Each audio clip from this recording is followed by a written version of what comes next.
আজকে না আপনাকে অনেক কিউট লাগছে। এই দুষ্টু, আমি না তোমার ম্যাম? এসব বলতেছো কেন তুমি?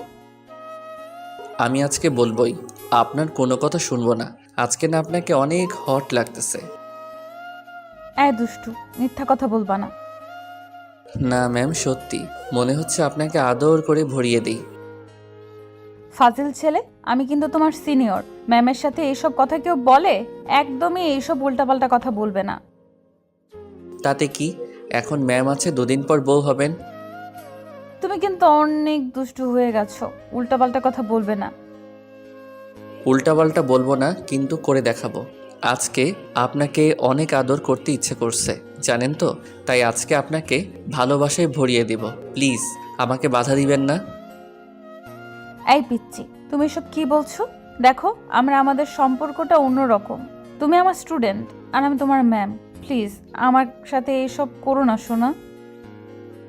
আমি কোনো উল্টাপাল্টা কথা বলছি না ম্যাম। আমি আপনাকে প্রচণ্ড পরিমাণে ভালোবাসি, সেটা আপনিও খুব ভালো করে জানেন। আর আপনি যে আমাকে পছন্দ করেন, আমাকে নিয়ে মনে মনে ভাবেন আর কাছে পেতে চান, সেটা আমার ভালোই জানা আছে। এখন প্লিজ আমাকে বাধা দিয়েন না, আমাকে আদর করতে দেন। দেখেন আমি অনেক ভালো আদর করতে পারি। এই ফাজিল, তুমি অন্য কাউকে আদর করেছো তাই না, যার জন্য এরকম কথা বলতেছো? না ম্যাম, করিনি, কিন্তু শুনেছি কিভাবে আদর করতে হয়। তাছাড়া হিন্দি মুভিগুলো দেখেছি না, সেখানে ওরা বউকে কি করে আদর করে। কিন্তু আমি তো তোমার বউ নই, তাহলে তুমি আমাকে আদর করবে কেন?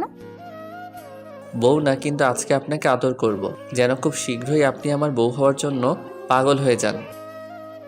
কিন্তু সেটা কি করে? আর তুমি এমন করে কথা বলছো কেন? তুমি আমার সাথে কিছু করবে না, তাহলে কিন্তু আমি কান্না করে দিব। আদর করে? তাছাড়া আমি তো এখনো কিছুই করলাম না, তাহলে কান্না করবেন কেন?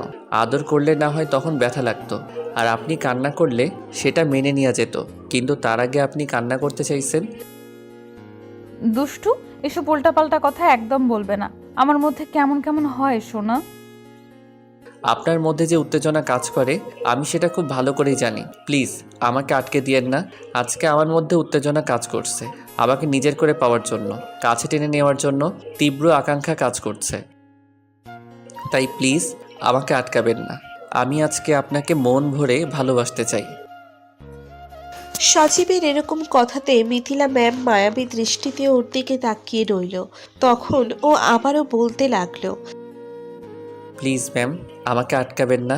আজকে আমি আপনাকে আদর না করে থাকতে পারবো না। প্লিজ আমাকে একটু আদর করতে দেন। মিথিলা নিচের মাঝেও কেমন একটা উষ্ণতা অনুভব করছে, যেটা বারবার সজীবকে কাছে টানতে চাইছে। মানে হচ্ছে ওর ভেতরের আগুনটা সজীব নিভিয়ে দিতে পারবে, তাছাড়া কেউ নয়। মিথিলার সবটা ভেবেই আর দেরি না করে এবার দুই হাত বাড়িয়ে সজীবকে কাছে ডাকে। ওলে, আমার পিচ্চিটা, আসো কাছে আসো। আমাকে অনেক আদর দিয়ে দাও, আজকে আমিও তোমাকে আদর দিয়ে দেব।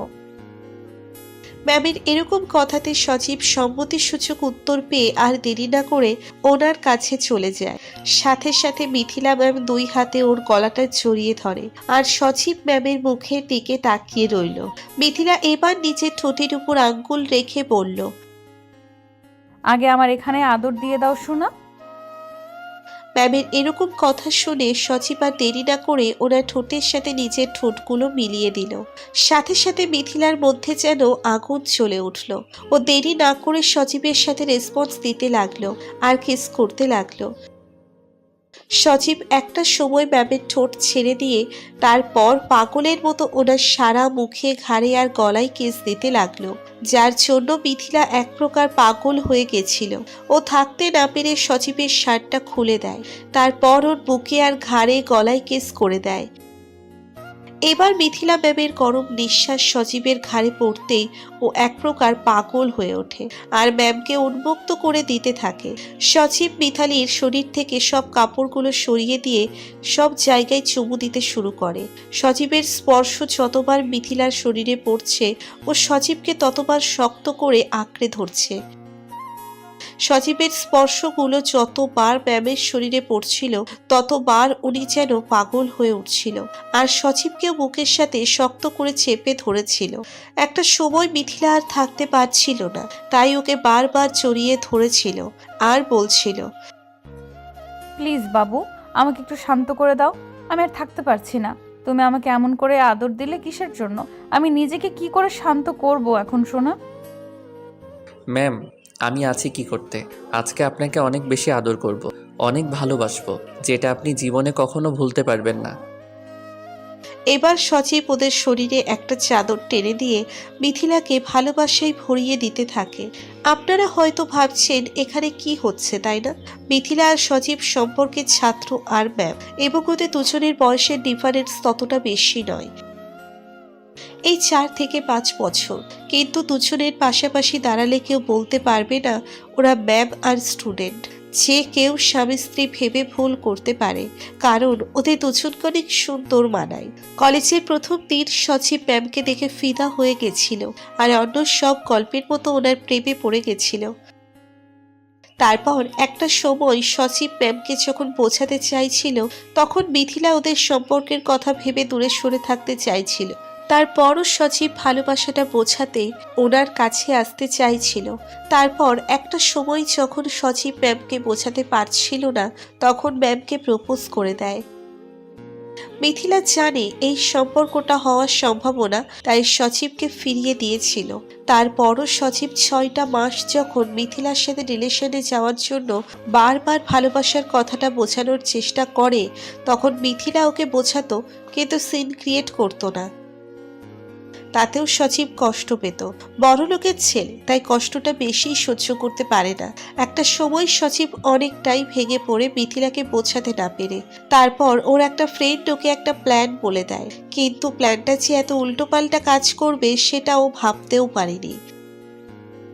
ওদের প্ল্যানটা ছিল ওরা একটা পার্টিতে মিথিলা আর সজীবকে ডাকবে, তারপর পার্টিতে আসলে ম্যামকে ড্রিঙ্কস করিয়ে দিবে, তারপর ওনাকে বাসায় পৌঁছে দেওয়ার কথা বলে সজীব একটা রুমে নিয়ে গিয়ে ওনার সাথে রুম ডেট করবে, অনেকে ভালোবেসে নিজের করে নেবে। সজীব আর মিথিলা প্রচন্ড পরিমাণে ড্রিঙ্কস করে ফেলে, যার জন্য দুজনের উপর থেকে কন্ট্রোল হারিয়ে ফেলেছে। তারপর মিথিলা বাসায় যাওয়ার জন্য আসছিল, তখনও পড়ে যেতে গেলে সজীব এসে ওনাকে ছড়িয়ে ধরে, তারপর একটা রুমে নিয়ে যায়। তারপর সজীব ম্যামকে শুয়ে দিতে গেলে ওনার উপর পড়ে যায়। তারপর দুজনের চোখের দিকে কিছুক্ষণ ঘোর লাগা দৃষ্টিতে তাকিয়ে থাকে। আর তারপর ওদের মাঝে কি কথা হলো সেটা তো আপনার জানতেই পারলেন। তো পরের দিন সকালে দুজনের ঘুম ভাঙতেই ওরা অবাক হয়ে যায়। তারপর একটা সময় মিথিলা এমন কিছু দেখে কান্না করে দেয়, আর সজীবের ঘুম ভাঙলেও বলতে শুরু করে, ম্যাম, কি হয়েছে? আপনি কান্না করছেন কেন, বলেন প্লিজ। বাজে ছেলে, আমার সাথে এসব করে এখন বলা হচ্ছে আমি কান্না করছি কেন? সবটা তুই প্ল্যান করে করেছিস, তাই না? আমি তোকে ভালো ভাবতাম, আর তুই কি আমার সাথে এমনটা করলি? কিন্তু কি করেছি সেটা তো বলবেন। আর আপনি এমন কান্না করছেন কেন? আমার আপনার এই অবস্থা কেন? আমি এখানে কেন বলুন তো? এখন নাটক করা হচ্ছে? তুই ইচ্ছা করে সবটা করেছিস, আমার সাথে রুম ডেট করে এখন বলছিস এখানে কেন? তুই দেখ তোর শরীরের অবস্থা কি আর আমার শরীরের অবস্থা কি, এতে তুই বুঝতে পারছিস না তুই কালকে রাত্রে আমার সাথে কি করেছিস? তুই ইচ্ছে করে কালকে আমাকে মাতাল করে দিয়েছিস, তাই না? সবটা তোদের প্ল্যান ছিল, আমি বুঝতে পেরেছি। আমি তোকে ভালোবাসি না বলে তুই শেষ পর্যন্ত আমার সাথে এরকম একটা কাজ করলি, এরকম ভাবে আমাকে নোংরা করে দিলি, বিয়ের আগে আমার সাথে এসব করলি। প্লিজ বিশ্বাস করেন, আমি এমন কিছু করতে চাইনি, কিন্তু আমাদের মাঝে এমনটা হয়ে গেছে। একটু বোঝার চেষ্টা করেন। আমি আপনাকে ভালোবাসি, তাই আপনার সাথে এমন কিছু করার ইচ্ছা আমার ছিল না। তাহলে কেমন করার ইচ্ছা ছিল বল আমাকে? আমি জানি তুই সবটা ইচ্ছে করে করেছিস, তোরা সবটা জেনে বুঝেই করেছিস। তোদের প্ল্যানটা আমার বোঝা হয়ে গেছে। শেষ পর্যন্ত কিনা আমার সাথে তুই এমনটা করতে পারলি। প্লিজ বোঝার চেষ্টা করেন, আমার উদ্দেশ্য ছিল না এমন কিছু করার, কিন্তু আমি আপনাকে একটা কিস করতে চেয়েছিলাম। ভালোবাসি আপনাকে, আর তাতেই যেন আপনি ভয় পেয়ে আমার প্রপোজালটা অ্যাকসেপ্ট করেন আর আমাকে বিয়েটা করে নেন। কিন্তু আমাদের মাঝে যে এমন কিছু হয়ে যাবে আর আমি নেশার ঘরে আপনার সাথে এমন কিছু করে ফেলবো, সেটা আমি ভাবতে পারিনি। প্লিজ একটু কথা শুনে, আমি এমনটা করতে চাইনি। শেষ পর্যন্ত তাহলে সবটা স্বীকার করে নিলি, এখনো বলছিস তুই কিছু করিসনি? আমি বুঝতে পারছি তোর সবটা প্ল্যান। তুই কেন আমার সাথে এরকম করলি? আর যেখানে আমি কারোর সাথে সম্পর্ক করতে চাইনি, কেউ আমার হাতটা পর্যন্ত ধরতে পারেনি, আর শেষ পর্যন্ত সেখানে কালকে তুই আমার সাথে এইসব করেছিস। এখন আমাকে কেউ বিয়ে করবে না, সবাই আমাকে ধর্ষিতা বলবে। আমি কি করে মুখ দেখাবো? তুই কেন আমাকে এইভাবে নোংরা করলি? আমি কি এমন অন্যায় করেছিলাম তোর সাথে, বল? মিথিলার এরকম কান্নাকাটি সজীব এবার ধমকে সুরে বলে। চুপ, একদম চুপ। আর একটা কথা বলবেন না। আপনাকে বলছি না আমি ইচ্ছে করে করিনি। আমার ইচ্ছা ছিল আপনাকে একটা কিস করার, কিন্তু আমার বন্ধুরা যে আমাকে মাতাল করে দিবে আর আমাদের মাঝে এমন কিছু হবে সেটা আমি ভাবতে পারিনি। আমি না হয় নিজের কন্ট্রোল হারিয়ে ফেলেছিলাম, কিন্তু আপনি তো আমাকে ভালোবাসতেন না। তাহলে আপনি আমাকে পারেননি আটকে দিতে, আপনি সেটাও করেননি, উল্টো আমাকে কাছে টেনে নিয়েছেন আর আদর করতে বলেছেন। আর এখন বলা হচ্ছে আমি সবটা একাই করেছি, নিজে ধোয়া তুলসী পাতা, তাই না? তুই আমাকে বকা দিচ্ছিস? সব তোর জন্য হয়েছে। আমি এসব তোর আব্বু আমাকে বলে দিব, দেখিস ওরা তোর কি হাল করে। তোর সাহস কি করে হলো তুই আমার সাথে এইসব করেছিস? আরে বাবা, বলছি তো ইচ্ছে করে করিনি, আর যদি করেও থাকি তাহলে বেশ করেছি। আমি আপনাকে ভালোবাসি, আমার অধিকার ছিল আপনাকে নিজের কাছে টেনে নেয়ার।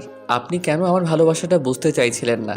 আমাকে বিয়েটা করে নিলেই তো আমি আর এমন কিছু করতাম না। আমার ভালোবাসাটা অ্যাকসেপ্ট করে নিলেই তো আমি আপনাকে এমনভাবে স্পর্শ করতাম না।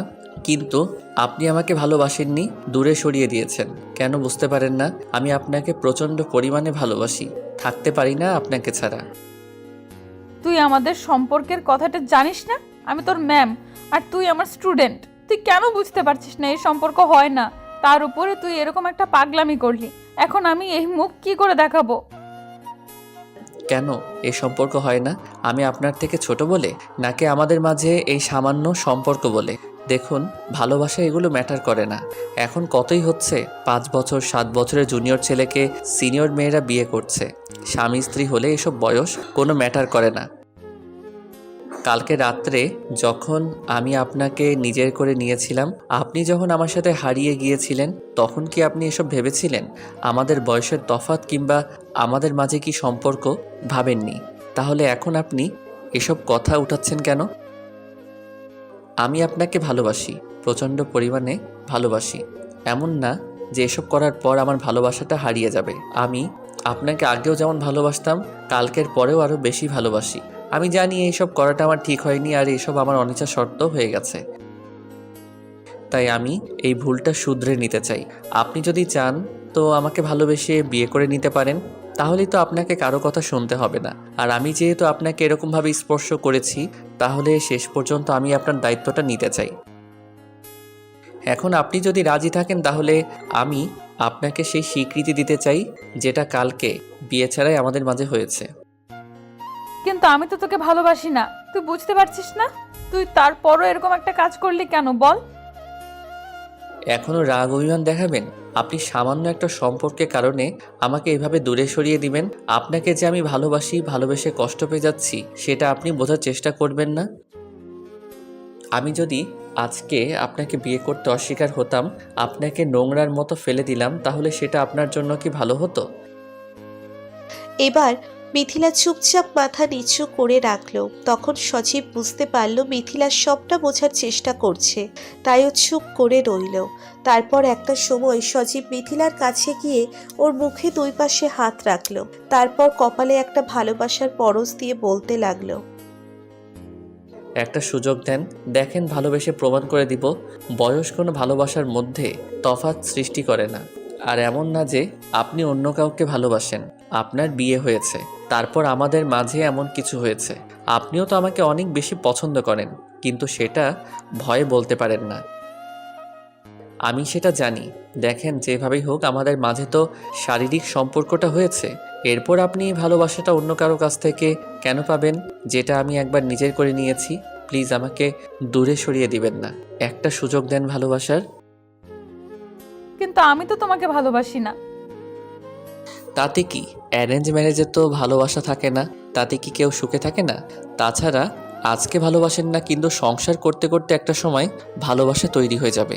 আমি আমার ভালোবাসা দিয়ে আপনাকে ভালোবাসতে বাধ্য করব।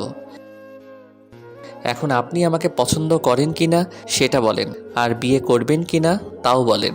যদি না করেন তাহলে কিন্তু আমি উল্টাপাল্টা কিছু একটা করে ফেলবো, আর তার জন্য দায়ী থাকবেন আপনি। সজীব কথাটা শেষ করতে পারল না, তার আগেই মিথিলা ওকে চাপটে জড়িয়ে ধরল আর কান্না করে দিয়ে বলল, এ পিচ্ছি না, এরকম করো না প্লিজ। আমি জানি না তোমাকে কতটুকু ভালোবাসি, জীবনে কখনো কাউকে ভালোবাসিনি তো, তাই আমার মধ্যে ভালোবাসার সৃষ্টি হয়েছে কিনা আমি জানি না। তোমাকে আমার অনেক বেশি ভালো লাগে, কিন্তু আমাদের সম্পর্কের জন্য সেটা বলতে পারতাম না। তুমি যখন পাগলামি করতে আমার কাছে অনেক খারাপ লাগতো, বারবার মনে হতো তোমাকে নিজের সাথে জড়িয়ে নেই, কিন্তু নিজেদের অবস্থানের কথা ভেবে সেটা করতে পারিনি। আমি আজকে তোমাকে বিয়ে করে নেব।